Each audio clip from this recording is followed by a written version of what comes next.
도서명 할매할배 요양은 잘못 가면 치매가 더 심해져요. 저자 나가오 카즈히로 마루타에코. 출판사 북스타. 반성문을 써야 할 분명한 이유가 생겼다. 평소 일터에서도 순간순간 반성을 하고 있다. 책을 읽는 내내 한 문장 한 문장을 쉽게 넘길 수 없었다. 내용은 평상어로 기술되어 있기에 어려운 단어도 이해하기 어려운 문장도 없었는데 잠시 쉬면서 읽을 수밖에 없었다. 약물, 무관심, 임종회피, 보호자 컨트롤 등 요양원 운영이라는 미명하에 너무 소중한 것들을 놓치고 살았다. 놓치는 게 상식이 되고 운영 원칙이 되어버렸다는 생각마저 든다. 이 무섭고 버거운 얘기를 어떻게 나누고 어떻게 이해시켜야 할지 막막하다. 마음이 무겁다.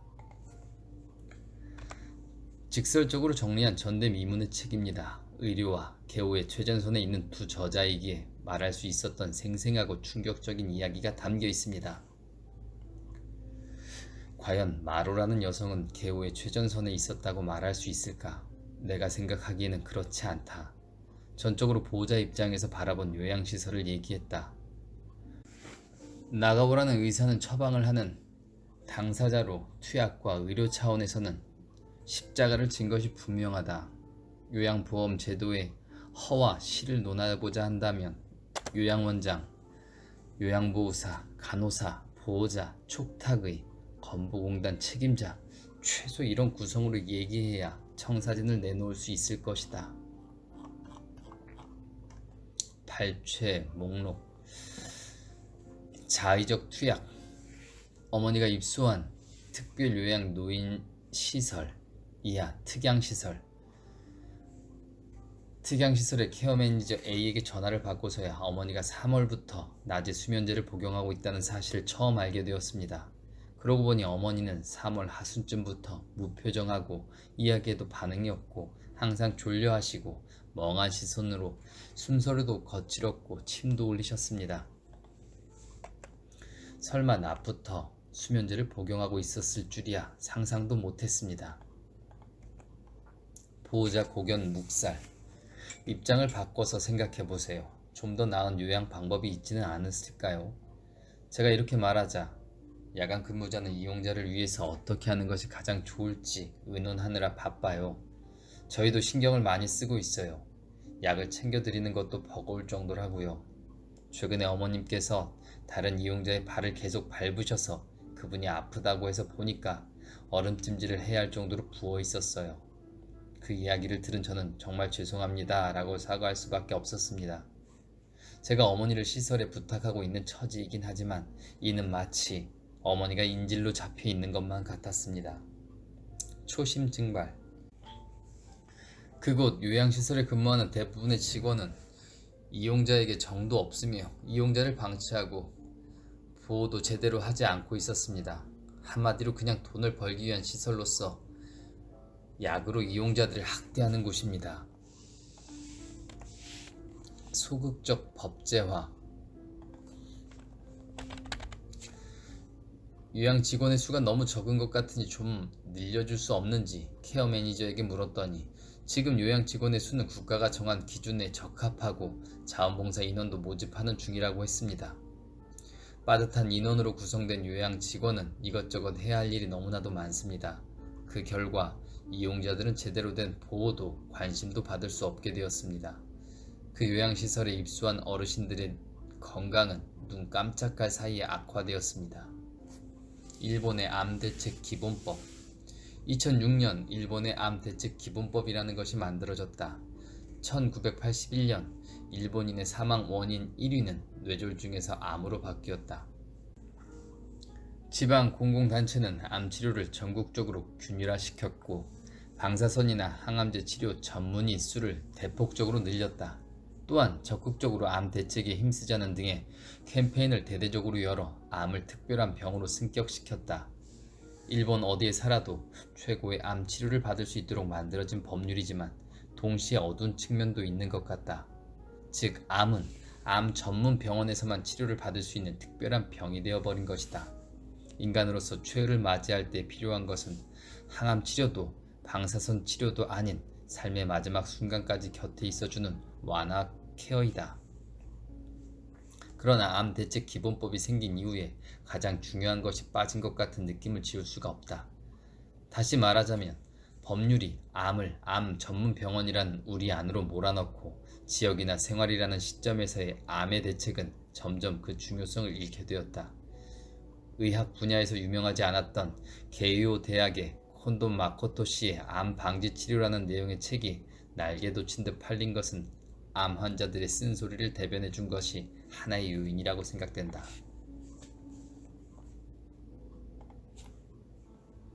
누구를 위한 수면제? 하지만 2달 내내 낮에 수면제를 복용하고 있었기 때문에 약이 바뀌어도 상태는 계속 악화될 뿐이었습니다. 이용자들을 위한다기보다는 직원들의 편의를 위한 것으로 밖에 보이지 않았습니다. 자연스러운 치매 노인. 그런데 지금 내 눈앞에 98세 정도의 치매든 할머니가 있다. 할머니는 마로 씨가 만든 설 음식을 손에 닿는 대로 개걸스럽게 먹고 있다. 시설에 들어가지 않고 수년 전부터 인지증 치료약도 처방받지 않고 있다. 언제 돌아가셔도 이상하지 않다고 나는 진료 때마다 이야기했지만 지금 딸과 함께 나의 썰렁한 농담에 재밌어하며 맞장구를 치고 있다. 나의 농담을 이해하고 있는 건지 아닌 건지. 그런 건 아무래도 좋다. 이것으로 좋지 아니한가. 이것이 뭐가 나쁘단 말인가. 보호자의 심정. 갑자기 제 자신에게 닥친 간병 생활에 어쩔 줄 몰라 우는 날도 많았어요. 이 세상에 혼자 남겨진 것 같은 기분이었어요. 부모의 마음, 자식의 마음. 자식들에게 피해를 주고 싶지 않다는 생각 자체가 가족이라는 의미를 부정하는 것 같아요. 가족을 간병하고 돌보는 것은 굉장히 귀중한 인생 경험인데 말이에요. 슬픈 경험인 것만은 틀림이 없지만 결과적으로 인간성도 성숙해지고요. 기계 목욕.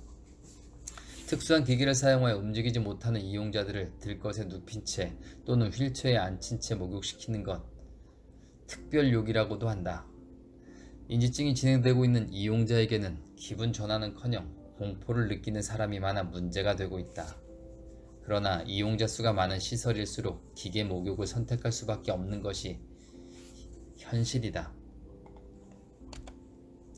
요양제도가 성할 수 있는 이유. 잘 모르는 것. 눈을 돌리고 싶은 현실을 일단 누군가에게 맡겨놓고 싶은, 스스로는 생각하고 싶지 않은, 말하자면 일본인의 방임주의적 체질이 개호보험을 오히려 조장했다는 생각이 들어요. 요양사업. 개호보험 제도의 도입으로 인해 개호가 비즈니스로 되어버린 이야기를 했습니다. 더 심하게 표현하자면 개호가 비즈니스가 되고 수용소화된 것입니다. 개인적으로 개호보험이 도입되기 전부터 이렇게 될 것이라는 걸 알고 있었습니다. 비즈니스라는 이유로 뭐든지 효율주의가 되어버리는 것이지요. 한 명이라도 더 많이 채워넣는 시설이 수익이 높은 것은 당연하니까요. 만남의 장소, 사쿠라짱. 그러니까 저는 잠깐 기다려요. 일단 가족끼리 간병해보는 선택도 있어요. 결코 당신은 고독하지 않을 거예요. 당신을 지지해줄 지역도 있고요. 찾아보면 이런 방법들도 있어요. 라고 계속 말해주고 싶어요. 만남의 장소 사쿠라짱만이 아니에요. 개호 비즈니스와 본질이 다른 독특한 사람들이 전국 각지에 있어요. 만남의 장소의 활동도 퍼지고 있어요. 가족들이 이런 장소를 적극적으로 찾아봤으면 해요. 약은 최후의 보루. 가만히 있지 못하는 할아버지를 약으로 얌전하게 만들지 않고 먼저 나가오 씨에게 상담을 했다면 우수 노인시설이라고 할 수 있겠네요. 최악의 제재. 최근 지어진 노인시설은 개인실이나 원룸 타입이 많습니다. 한밤중에 소란을 피우면 곤란해지니까 밖으로 나오지 못하게 열쇠로 잠궈놓기도 합니다. 유니트 필요성. 시설 안에서도 인지증의 정도에 따라 단계별로 나누어 시설을 만드는 곳도 많이 있습니다. 하지만 이러한 조치는 어느 정도 인정해줘야 할 부분입니다. 다른 입소자에게 피해를 주게 되면 큰 문제가 되기 때문입니다. 이른바 개호소송 문제입니다. 개인사 이해. 아버지는 직장생활을 했을 때 노동조합 위원장이셨대요. 조합 활동원 중에서 아주 유명한 사람이었다고 하더라고요. 당시 조합 활동 중에 맨 앞장에 서서 이봐 당장 사장 나와! 라고 깃발을 휘두르며 활동했다고 해요. 가끔 봉사활동을 하러 오는 아저씨가 현역대의 지팡이 할아버지에 대해 알고 있어서 과거를 알게 됐죠. 그런 이야기를 해주니까 그분의 며느리도 기뻐하는 것 같았어요. 간병하면서 가족의 개인적인 인생 이야기를 알아가는 것도 기쁨의 하나라고 생각해요. 경청과 수용. 치매가 들면 남자와 여자는 자존심을 내세우는 표현 방법이 좀 다른 것 같습니다. 그것을 각각 파악해 이야기를 들어주는 게 중요합니다. 가족은 할아버지 바보 같은 소리 좀 그만하세요. 정년퇴직하신 지가 언젠데요? 라던가 할머니 도대체 할머니가 몇 살인 줄 알고 그러세요? 라고 화를 내면 안 된다는 말입니다. 이야기를 잘 들어주면 자존심을 상하게 할 일도 없겠죠. 그러면 마음도 다시 평안해질 것이고요. 맞습니다. 이야기를 잘 들어주는 것만으로도 평안해질 수 있고 힘들어질 일도 없을 거라 생각합니다. 의사 경계. 약 자체가 나쁘다기보다 의사가 처방하는 것에 문제가 있다고 생각합니다. 의사는 알츠하이머형 인지증이라고 진단하면 조건 반사적으로 그러한 약을 처방하고 싶어 합니다. 환자 개개인의 증상에 별로 의미를 두려고 하지 않는 것입니다. 가족이 악에 저항하기. 자기가 처방한 약 때문에 배회하기 시작했다고 해도 의사들은 보통 인정하지 않아요. 오히려 거기에다가 수면제를 늘려서 무리하게 밤중에 재우려고 해서 결국에는 멀쩡한 사람들이 혼자서 일어나지도 눕지도 못하게 되어버리는, 이 약을 먹고 이렇게 됐다라고 변화를 느낀 환자 본인이 말할 수 없기 때문에 의사에게 대신 전하는 것이 가족의 역할이라고 생각해요. 제재의 위험한 결과. 걸을 수 있는 사람을 못 나가게 가둬두면 어떤 일이 일어나는가? 단 며칠 만에 와상 상태가 되는 겁니다. 와상 상태가 되면 인지증도 더 심각해져요. 와상 진행 경과. 아직 자기 힘으로 걸을 수 있는 사람을 가두어둔다. 와상 상태가 된다. 입으로 먹지 못하게 된다. 치매 증세가 더 심해진다. 그리고 위로를 설치해달라는 이야기가 나오게 됩니다. 구강 케어와 연하 음식물을 삼키는 동작 재활 치료를 제대로 하면 입으로 먹을 수 있는데 말이에요. 그렇게 중증의 환자를 만들어내는 요양시설을 많이 봐왔어요.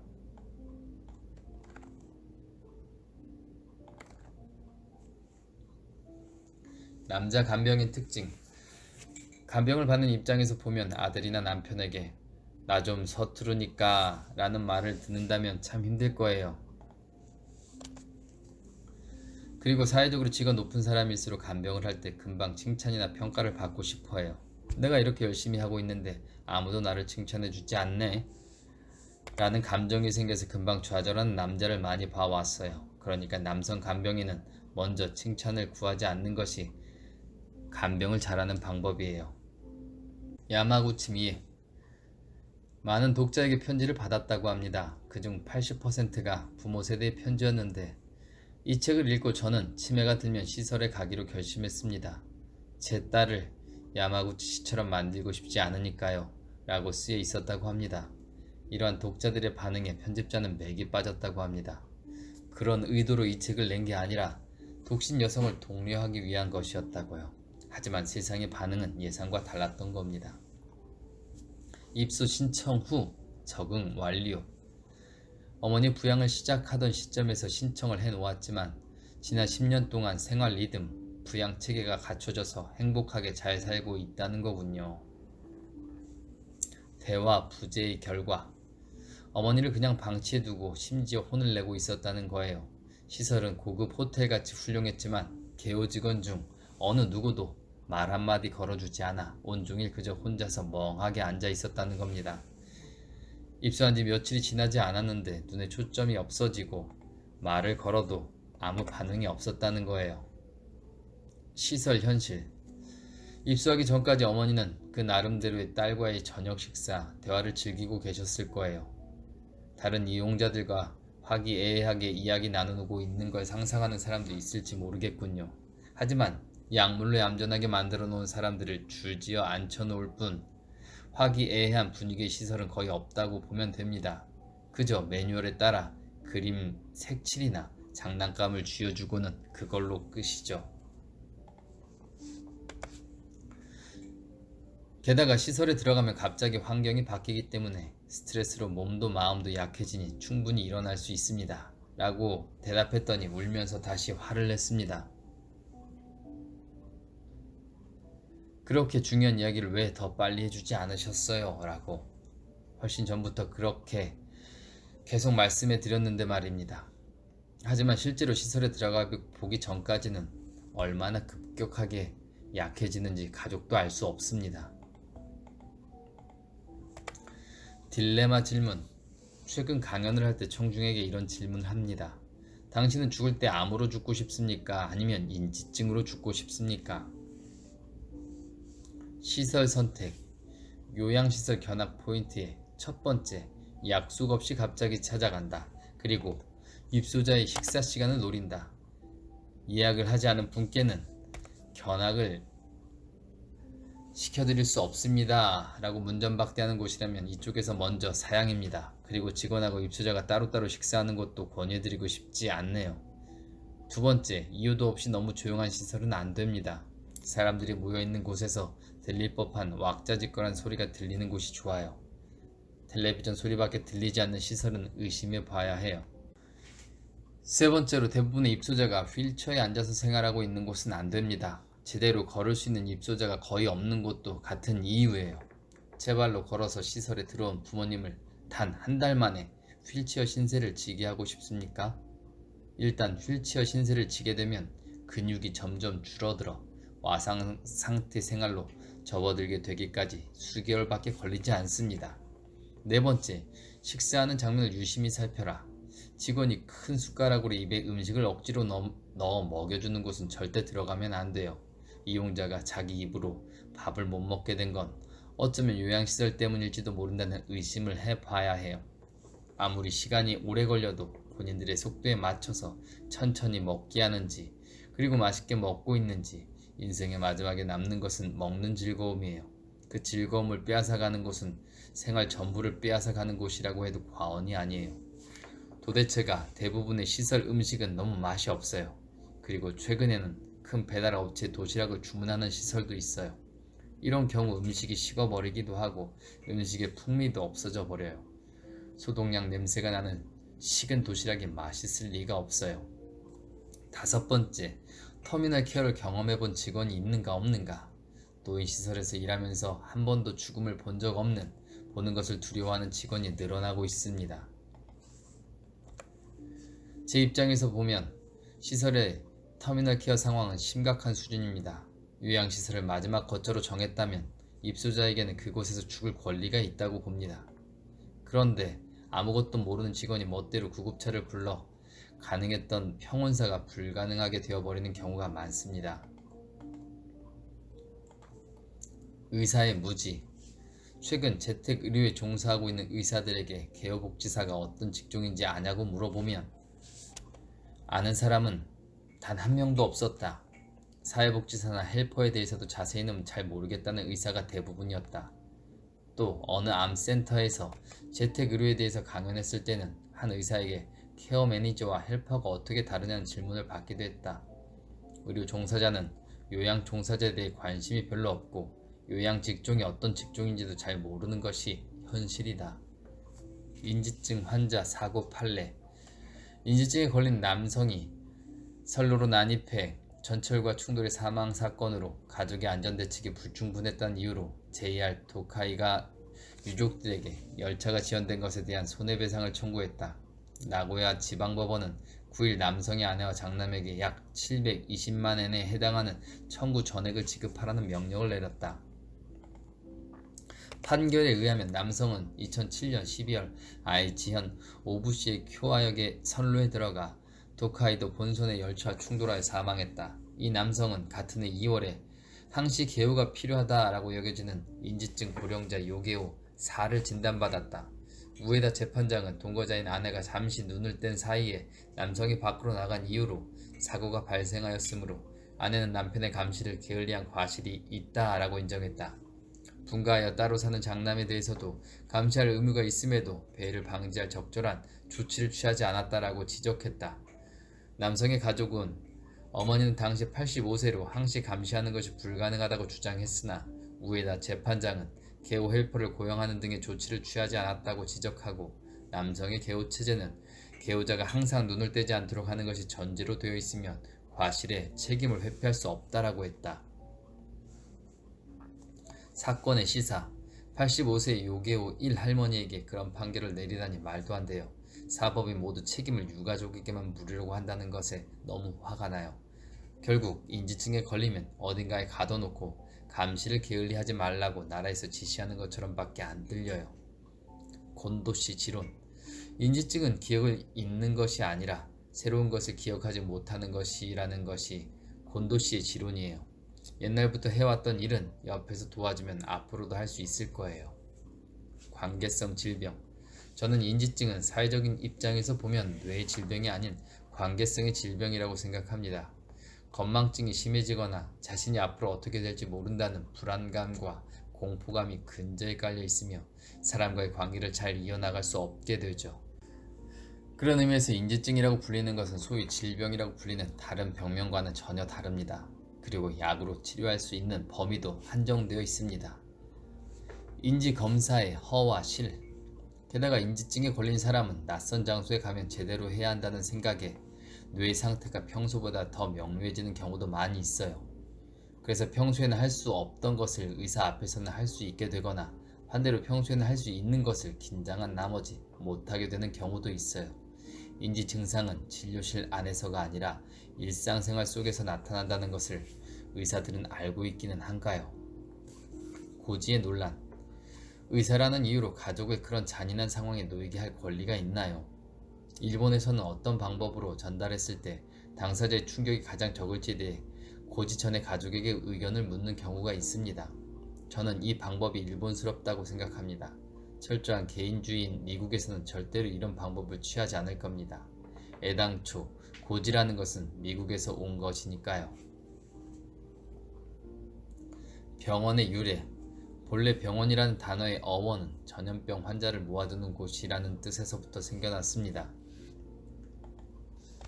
병을 전염시키지 않도록 한 곳에 모아두고 감염된 사람은 여기서 죽도록 하자는 발상에서 생긴 말입니다.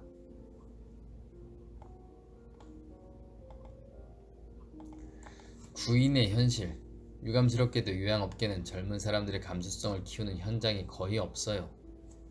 적성에 맞는지 확인조차 하지 않고 지원하는 모든 사람을 채용해서 업계를 피폐시키고 있을 뿐입니다. 시설 인력 현실 요양은 하나부터 10까지 매뉴얼화할 수 있는 정해진 서비스만으로는 성공할 수 없다. 무엇이 맞고 무엇이 틀렸는지에 대해 이해하지 못하는 경우가 많이 있는데 그것을 판단하는 것은 지식과 경험 그리고 개개인의 상식과 사회성, 윤리관이다. 고령자 학대 방지법 시행 이후에 요양시설은 일손 부족에 시달리고 있어 지원하는 사람은 모두 받아들이고 있는데 제대로 사람을 뽑아야 한다. 시설 현실 어떠한 경우에도 고령자를 학대하는 일은 있을 수 없다고 말하는 사람이 많이 있을지 모르겠지만 고령자 학대 방지법에 규정된 학대가 자신이 일하고 있는 시설에서 절대 일어나고 있지 않다고 단언할 수 있는 사람은 많지 않을 것이다. 요양 현장의 실상을 들여다보면 만성적인 일손 부족과 높은 이직률, 저임금이라는 대표적인 문제와 더불어 학대, 직원과 경영자의 윤리관 결여, 전문성의 결여, 요양질의 저하, 과도한 보도, 고령자 학대 방지법의 과도한 해석, 베이비붐 세대 후기 고령자가 되는 2025년의 문제 등 눈앞에 개선해야 할 문제와 모순들이 산더미처럼 존재하고 있다. 장기적인 전망도 네거티브 카오스 부정적인 무서 상태이다. 노화란 늙으면 어딘가가 아픈 게 정상이다. 아픈 곳이 없다면 비정상이다. 그런데 요즘 노인들은 노화를 병으로 바꿔치기를 한다. 정말 병에 걸린 것이라면 희망을 가질 수 있다. 회복이라는 희망이 있으니까. 하지만 노화는 일방통행이다. 일부러 병원에 가서 환자가 될 필요가 없는 것이다. 미각 인지증 환자는 아무리 치매가 들어도 미각엔 변함이 없다. 농변 이꼬르 인격 붕괴가 아닙니다. 기저귀 안에 변이 있으니까 불쾌했던 것뿐이에요. 그것을 전달할 방법이 없어서 변을 손으로 만지게 되는 거죠. 오줌은 몰라도 배변만큼은 도와줘야 하고 휴대용 변기를 만들어주면 농변 행위를 막을 수 있어요. 그런데 시설에서는 이 농변 행위를 이유로 정신병원으로 이송시키는 일마저 있어요. 시설에 따라서는 변을 만지지 못하도록 손발을 묶어서 재우는 곳도 있어요. 소규모 시설. 나카야 씨는 간호사로 일을 하다가 잠시 육아를 위해 퇴직했었어요. 그 후에는 홈헬퍼로서 병원, 장애인 시설, 특별, 양호 노인홈 등 여러 시설에서 일을 했죠. 여러 경험을 해본 끝에 큰 시설의 장점도 있지만 세심한 개요를 하기 위해서는 소규모가 아니면 힘들겠다는 생각을 하게 이르렀습니다. 임종징후. 인간에게는 어깨로 크게 호흡하거나 발끝부터 차가워지면 분명하게 몇 시간 뒤에 죽겠다는 것을 알게 되는 시간이 있습니다. 저는 그 시간을 죽음의 벽이라고 표현하고 있습니다. 그것이 몇 시간이 될지는 사람에 따라 차이가 있겠지만 그 시간이 되어도 당황하지 않고 그저 옆에서 천천히 지켜보면서 기다립니다. 정신상태. 기다리는 것을 아는 요양시설 찾아보면 분명 어딘가 있을 겁니다. 없다면 자신이 만들면 되고요. 자연스러움. 동네라는 작은 단위 안에서 방목하면 되는 겁니다. 인지증 환자가 길거리를 걸어 다니고 있다면 아이 놀러 나오셨구나 라고 생각하면 됩니다. 나락공원에서는 사슴이 걸어 다녀도 아무도 이상하게 생각하지 않는 것처럼 아 인지증 환자가 걸어 다니는구나 정도로 너그럽게 생각했으면 합니다. 가족 기능 고찰. 욕하는 소리와 한숨소리 그리고 눈물로 보내던 하루하루.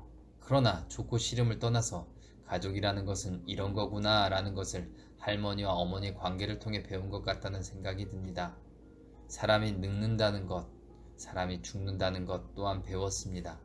이런 것들을 가르쳐주는 것이 가족의 역할이라고 생각합니다. 개호보험의 부작용.